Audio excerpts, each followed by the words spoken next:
We begin tonight with new details from the disastrous flooding in Central Texas. Right now, according to NBC News, the death toll stands at 80 across 6 Central Texas counties. In Kerr County alone, officials report 68 deaths, 40 adults and 28 children. And many more victims expected to be pulled from the miles-long debris field that on Friday night was a raging torrent of floodwater. We've also learned this evening that a surge of 20 to 26 feet on the Guadalupe River near Kerrville is the major cause of that widespread death and damage washing out nearby roads. And with all this, a brand new weather concern right now, more rain, perhaps even heavier than what caused the flash flooding in the first place. NBC's Ryan Chandler has all the latest now from Kerrville, Texas.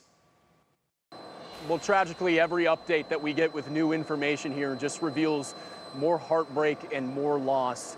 We've just heard from county officials tonight. There are 68 total people that have been found dead just here in Kerr County.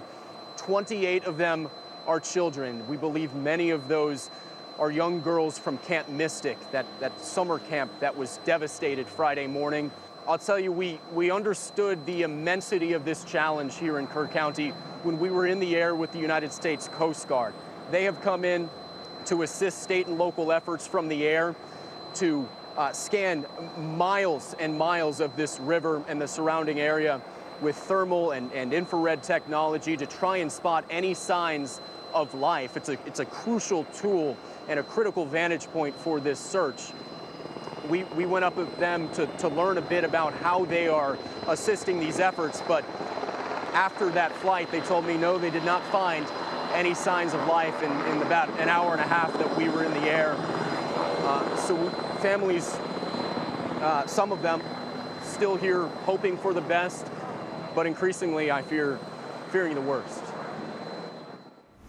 A heartbreaking update from NBC's Ryan Chandler in Central Texas. Now,